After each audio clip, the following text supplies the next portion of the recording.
शक्तीपीठ महामार्गाच्या भूसंपादनाला मंत्रिमंडळ बैठकीमध्ये मान्यता मिळाली आहे। कोल्हापुरात शेतकऱ्यांच्या विरोधानंतर भूसंपादन थांबवलं होतं। भूसंपादनासाठी 20,000 कोटींच्या तरतुदीला मंजुरी देण्यात आली आहे, पण भूसंपादनाला शेतकऱ्यांचा विरोध कायम आहे। धाराशिवमध्ये शक्तीपीठ महामार्गाच्या जमिनीच्या मोजणीवरून पुन्हा शेतकरी आणि अधिकाऱ्यांमध्ये वाद झाला। तुळजापूरच्या वानेवाडी इथं जमिनीच्या मोजणीसाठी आलेल्या अधिकाऱ्यांना शेतकऱ्यांनी रोखलं। यावेळी शेतकरी आणि अधिकाऱ्यांमध्ये शाब्दिक वाद झाला। सोलापुरातही शक्तीपीठ महामार्गाच्या मोजणीला शेतकऱ्यांनी विरोध केला। बार्शी तालुक्यातील शेतकऱ्यांनी शक्तीपीठ महामार्गाला तीव्र विरोध केला। दरम्यान मोजणीसाठी अडथळा आणणाऱ्या शेतकऱ्यांना तामलवाडी पोलिसांनी ताब्यात घेतलं। एअर इंडियाची पुणे सिंगापूर विमान सेवा 15 जुलैपर्यंत बंद करण्यात आली आहे। पुण्याहून सिंगापूरला जाणाऱ्या विमानांना प्रशासनाने स्थगिती दिलेली आहे। विमानांची तपासणी होणार आहे। सरकारमध्ये मोठ्या पदावर असलेल्या व्यक्तींनी सहकारी संस्थांच्या निवडणुका लढवू नये। मी माझ्या 40 वर्षांच्या कारकिर्दीत सरकारी पदावर असताना कधीही सहकारी संस्थांच्या निवडणुका लढलो नाही, अशी प्रतिक्रिया देत शरद पवारांनी अजित पवारांना टोला लगावला। राज्यात आजपासून ई कॅबिनेट प्रणालीला सुरुवात झाली आहे। सर्व मंत्र्यांना बैठकीत आयपॅडचं वाटप करण्यात आलं आहे। बैठकीआधी अजेंडा बाहेर येऊ नये म्हणून ई कॅबिनेटचा तोडगा काढण्यात आला आहे। मुंबई महापालिकेची निवडणूक नव्या वर्षात लागण्याची शक्यता आहे। प्रभाग प्रारूप रचना अंतिम करण्याच्या तारखेत वाढ करण्यात आली आहे। प्रारूप आराखडा जाहीर करण्यासाठी 6 ऑक्टोबरची मुदत देण्यात आली आहे। वादग्रस्त वक्तव्याबाबत अखेर अबू आझमींनी माफी मागितली आहे। कोणाच्याही धार्मिक भावना दुखावण्याचा हेतू नव्हता, वक्तव्याचा विपर्यास करण्यात आला, असं ट्विट आझमींनी केलं। तेजस्वी घोसाळकर यांच्यावर शिवसेना युबीटीकडून नवी जबाबदारी देण्यात आली आहे। दहिसर विधानसभा प्रमुखपदी तेजस्वी घोसाळकर यांची नियुक्ती करण्यात आली। हिंदीच्या मुद्द्यावरून शिक्षण मंत्री दादा भुसे राज ठाकरेंची भेट घेणार आहेत। राज ठाकरेंच्या भेटीची भुसेंनी वेळ मागितली आहे। मंत्री आशिष शेलारही भुसेंसोबत भेटीला जाण्याची शक्यता आहे। लहान मुलांवर तिसऱ्या भाषेचं ओझं नको, हिंदी भाषेची सक्ती नको, पण हिंदी भाषा शिकणं महत्त्वाचं आहे। देशात 55% हिंदी भाषा बोलणारे लोक आहेत, अशी प्रतिक्रिया शरद पवार यांनी दिली। विद्यार्थ्यांना पहिलीपासून चौथीपर्यंत आपण फक्त मातृभाषा शिकवायला हवी। या वयात इतर भाषांचा फारसा संपर्क येऊ दिला नाही तर त्यांची मातृभाषा पक्की होण्यास मदत होते, असं स्पष्ट मत अखिल भारतीय मराठी साहित्य संमेलनाच्या अध्यक्षा डॉ. तारा भवाळकर यांनी व्यक्त केलं। शिवसेना युबीटीचे संपर्क प्रमुख झाल्यानंतर गुलाबराव वाघ यांनी पहिल्यांदाच नंदुरबारमध्ये पदाधिकाऱ्यांची बैठक घेतली। आगामी निवडणुकीच्या अनुषंगाने स्थानिक पातळीवर स्वतंत्र लढण्याबाबतही पदाधिकाऱ्यांशी चर्चा केल्याची माहिती आहे। सांगलीमध्ये ठाकरे गटाला आणखी एक धक्का बसलेला आहे। मिरज शहर प्रमुखसह शेकडो शिवसैनिकांनी राष्ट्रवादी अजित पवार गटात प्रवेश केला।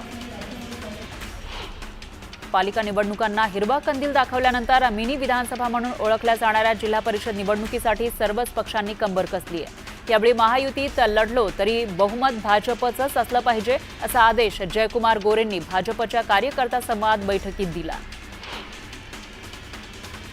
जळगावच्या सुजाता बागुल यांचा राष्ट्रीय फ्लोरेन्स नाइटिंगेल पुरस्कारानं सन्मान करण्यात आला आहे। 18 वर्षांच्या अतुलनीय आरोग्य सेवेसाठी राष्ट्रपती द्रौपदी मुर्मू यांच्या हस्ते त्यांचा गौरव करण्यात आला। चिपळूणमध्ये उद्धव बाळासाहेब ठाकरे गटाचे नेते भास्कर जाधव यांच्या जनसंपर्क कार्यालयाचं उद्घाटन करण्यात आलं। भास्कर जाधव यांच्या पत्नीच्या वाढदिवसाचं औचित्य साधून उद्घाटन पार पडलं। यावेळी भास्कर जाधव यांनी गाणं गायलं। पीओपीवरील बंदी उठल्यानंतर रायगडच्या पेणमधील मूर्तिकारांनी जल्लोष साजरा करत आशिष शेलार यांचे आभार मानले। यावेळी मूर्तिकारांनी गणपती बाप्पाची मूर्ती भेट देत शेलारांचा सत्कार केला। ठाणे जिल्ह्यातील मीरा भाईंदर शहरामध्ये 163 कुपोषित बालकं आढळली आहेत। यातील 9 मुलं अतितीव्र कुपोषित तर 152 मुलं मध्यम कुपोषित गटात असल्याची नोंद झाली आहे। उल्हासनगर शहरामध्ये पावसामुळे रस्त्यांवरील खड्ड्यात वाढ झाली आहे। या खड्ड्यांमध्ये पावसाचं पाणी साचल्यामुळे प्रवाशांना खड्ड्यांचा अंदाज येत नाही, त्यामुळे अपघातांचं प्रमाण वाढलेलं आहे तर वाहनांचंही मोठ्या प्रमाणात नुकसान होत आहे। दिबा पाटील यांच्या स्मृतिदिनानिमित्त स्थानिक प्रकल्पग्रस्तांनी बाईक रॅली काढली। नवी मुंबई आंतरराष्ट्रीय विमानतळाला दिबा पाटील यांचं नाव देण्याची मागणी यावेळी स्थानिक प्रकल्पग्रस्तांनी केली। श्री क्षेत्र देहूमध्ये इंद्रायणी नदीनं धोक्याची पातळी ओलांडलेली आहे। इंद्रायणी नदीला पूर आलाय। इंद्रायणी घाटावरील पित्ती धर्मशाळा तसंच तिच्या शेजारी असलेल्या संत गाडगे महाराज मराठा धर्मशाळा आणि पुंडलिक मंदिरामध्ये पावसाचं पाणी शिरलं, तर प्राचीन माऊली स्थळ सुद्धा पाण्याखाली गेलं। सिंधुदुर्ग जिल्ह्याच्या कुडाळ तालुक्यामध्ये जोरदार पावसानं हजेरी लावली। अशातच एक दुचाकीस्वार कर्ली नदीमध्ये वाहून गेल्याची घटना घडलेली आहे। माणगावमधून शिवापूरला जात असताना पाण्याचा अंदाज न आल्यानं दुचाकीस्वार वाहून गेला। सांगली जिल्ह्याला मुसळधार पावसानं झोडपलेलं आहे। पावसामुळे सखल भागात पाणी साचलं, त्यामुळे वाहन चालकांना मोठी कसरत करावी लागते। नाशिकच्या गंगापूर धरणातून गोदावरी नदीपात्रामध्ये पाण्याचा विसर्ग करण्यात आल्यानं सोमेश्वर धबधबा ओसंडून वाहू लागलाय। नाशिक शहर आणि जिल्ह्यामध्ये सुरू झालेल्या संततधार पावसामुळे धरणांच्या पाणी पातळीत वाढ झाली आहे। सातारा जिल्ह्यातील घाटमाथ्यावर मुसळधार पावसानं हजेरी लावली, त्यामुळे पाटण तालुक्यातील उत्तर माण धरण भरलेलं आहे। सांडव्यावरून पाणी वाहू लागलंय, त्यामुळे नदीकाठच्या नागरिकांना सतर्कतेचा इशारा देण्यात आलाय। रायगडमध्ये आंघोळीसाठी नदीच्या बंधाऱ्यावर गेलेल्या तिघांपैकी एक तरुण पाण्यात वाहून गेला। महाडमधील 3 रेस्क्यू टीमनं शोधण्याचा प्रयत्न केला, पण अद्यापही तरुण सापडलेला नाही, त्यामुळे शोध कार्य थांबवण्यात आले। सिंधुदुर्ग जिल्ह्याला पावसाचा येलो अलर्ट जारी करण्यात आलाय। कुडाळ तालुक्यातील माणगाव खोऱ्यातील दुकानवाड पुलावर आलेल्या पुराच्या पाण्यामुळे 5 गावांचा संपर्क तुटला। नागपुरात पावसानं हजेरी लावलेली आहे। गेल्या अनेक दिवसांपासून नागपूरकरांना पावसाची प्रतीक्षा होती, दरम्यान उकाड्यापासून नागरिकांना दिलासा मिळालाय। अहिल्यानगर जिल्ह्यातील शेतकऱ्यांना अजूनही पावसाची प्रतीक्षा कायम आहे। पेरणी योग्य पाऊस न झाल्यानं शेतकऱ्यांच्या चिंतेत वाढ झाली आहे। मान्सूनपूर्व पावसानंतर अनेकांनी केलेल्या पेरण्या वाया जाण्याची भीती वाटतेय, त्यामुळे दुबार पेरणीचं संकट उभं ठाकलंय। यंदा मान्सूनपूर्व पावसानं जोरदार हजेरी लावलेली आहे, त्यामुळे अकोला जिल्ह्यातील अनेक शेतकऱ्यांनी पेरण्या केल्या आणि पिकांना अंकुरही फुटलेत। मात्र या पिकावर वाणी किडीनं हल्ला केला आहे, त्यामुळे कपाशीसह तुरीचंही पीक धोक्यात आलंय, त्यामुळे शेतकरी त्रस्त झाले। मावळ तालुक्यात मुसळधार पावसानं जनजीवन विस्कळीत झालंय। पावसाचं पाणी घरात शिरल्यानं नागरिक हैराण झाले। प्रशासनानं समस्येकडे गांभीर्यानं पाहून त्वरित उपाययोजना कराव्यात अशी मागणी करण्यात आली आहे। छत्रपती संभाजीनगरच्या जायकवाडी धरणामध्ये 11,000 क्युसेकनं पाण्याची आवक सुरू आहे। गेल्या 4 दिवसात जायकवाडी धरणाच्या पाणी पातळीमध्ये 5% वाढ करण्यात आली आहे। अहिल्यानगरमधील भंडारदरा धरण जवळपास 50% भरलंय। गेल्या 10 दिवसांपासून धरणाच्या पाणलोट क्षेत्रामध्ये सुरू असलेल्या जोरदार पावसामुळे 11 टीएमसी क्षमता असलेले भंडारदरा धरण 50% भरलंय। पवना धरणाच्या पाणलोट क्षेत्रामध्ये पावसानं तुफान बॅटिंग केली, त्यामुळे पवना धरणाच्या पाणी पातळीमध्ये कमालीची वाढ झाली। धरणातील पाणीसाठा 47.64% इतका पोहोचलेला आहे, त्यामुळे पिंपरी चिंचवडसह हिंजवडी मावळवासियांची पाण्याची चिंता मिटली आहे। मावळ आणि मुळशी तालुक्यातील 10 गावांना पाणी पुरवठा करणाऱ्या कासारसाई धरणातील पाणीसाठा 87% इतका झालाय। पावसाचा जोर कायम राहिला तर यंदा धरण लवकरच 100%वर जाईल असा अंदाज आहे। रायगडच्या रोहामध्ये मागील 2 दिवसांपासून कोसळत असणाऱ्या मुसळधार पावसामुळे रोह्यातील कुंडलिका नदी दुथडी भरून वाहू लागली आहे। पाणी पातळीमध्ये वाढ झाल्यानं नदीनं इशारा पातळीही ओलांडली, त्यामुळे नदीवरील जुना पूल वाहतुकीसाठी बंद करण्यात आला। खडकवासला धरणातून पाण्याचा विसर्ग पुन्हा वाढवण्यात आला आहे। पाणी पातळी वाढल्यानं 3,883 क्युसेक पाण्याचा विसर्ग सुरू करण्यात आलाय, त्यामुळे नदीकाठच्या नागरिकांना सतर्कतेच्या सूचना देण्यात आल्या। लोणावळ्यामध्ये पावसाचा जोर पुन्हा वाढलेला आहे। 24 तासात 171 मिलीमीटर पावसाची नोंद झाली आहे, तर जून महिन्यात पावसानं जोरदार हजेरी लावली, त्यामुळे अखेरपर्यंत 1,595 मिलीमीटर पावसाची नोंद झाली। पालघर जिल्ह्यामध्ये पावसानं उसंत घेतलेली आहे। सकाळपासून अधूनमधून पावसाच्या रिमझिम सरी बरसत आहेत। सर्वत्र ढगाळ वातावरण पाहायला मिळतंय। कोल्हापूरच्या धरण क्षेत्रामध्ये पावसाचा जोर वाढलेला आहे, त्यामुळे पंचगंगा नदीचं पाणी पात्राच्या बाहेर जाण्याची शक्यता आहे। पंचगंगा नदीचं पाणी 29 फुटांवर पोहोचलेलं आहे। आणखी 1 फुटानं पाणी पातळी वाढल्यास नदीचं पाणी पात्राबाहेर येणार आहे। तर जिल्ह्यातील 19 बंधारेही पाण्याखाली गेलेत. बचाव कार्य करताना रायगडमध्ये बचाव पथकाच्या बोटीचा अपघात झाला. शोधकार्य सुरू असताना सावित्री नदीच्या पाण्यात बोट उलटली. सुदैवानं कोणतीही जीवितहानी झाली नाही. रायगड जिल्ह्याला मुसळधार पावसानं चांगलं झोडपून काढलेलं आहे. जिल्ह्यात काही भागातील रस्त्यांवर पाणीच पाणी झालं. रायगड जिल्ह्याला ऑरेंज अलर्ट देण्यात आलाय, तर नागरिकांना सतर्कतेचा इशारा आहे.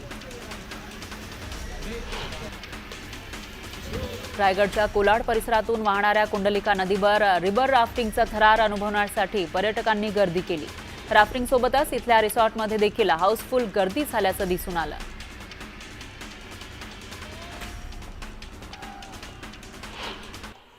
यानंतर एक ब्रेकिंग न्यूज आहे. डोनाल्ड ट्रम्प यांच्याकडून नाराजी व्यक्त करण्यात आली आहे. इराणकडून शस्त्रसंधीचं उल्लंघन झाल्यानं ट्रम्प यांनी नाराजी व्यक्त केल्याची माहिती आहे.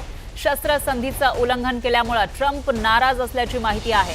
इराण आणि इस्रायल यांच्या दरम्यान युद्ध सुरू आहे आणि अशामध्येच 2 दिवसांपूर्वी अमेरिकेनं इराणवर हल्ला केला होता आणि त्याच्यानंतर आज मात्र ट्रम्प यांनी शस्त्रसंधी झाली दोन्ही देशांमध्ये असं जाहीर केलं होतं. पण त्याच्या काही तासातच इराणनं इस्रायलवर हल्ले करायला सुरुवात केली आणि त्यामुळे ट्रम्प यांनी नाराजी व्यक्त केल्याची माहिती आहे. त्यामुळे आता पुढे नेमकं काय होणार ते बघावं लागेल. तर काल यूएसए जे कतारमधील एअरबेस होते, जे बेस कॅम्प होते त्या ठिकाणी इराणकडून हल्ले करण्यात आले होते. त्यामुळे आता यूएसकडून कसं उत्तर दिलं जाणार याकडे सगळ्यांचं लक्ष लागलेलं असताना ट्रम्प यांनी मात्र या दोन्ही देशांमध्ये शस्त्रसंधी झाल्याचं जाहीर केलेलं होतं आणि त्याचबरोबर जे बेस कॅम्प आहे ते आधीच रिकामे केले होते आणि त्याच्यावर इराणनं हल्ला केल्याचं सुद्धा ट्रम्प यांनी सांगितलेलं होतं. अशामध्ये जेव्हा इराण अजूनही शांत बसलेला नाहीये, शस्त्रसंधीचं उल्लंघन इराणकडून करण्यात आलंय, त्यानंतर ट्रम्प यांनी नाराजी व्यक्त केली. आणि याविषयी अधिक माहितीसाठी आपले प्रतिनिधी प्रशांत लीला रामदास हे आपल्यासोबत जोडले गेले आहेत. प्रशांत, काय सांगाल?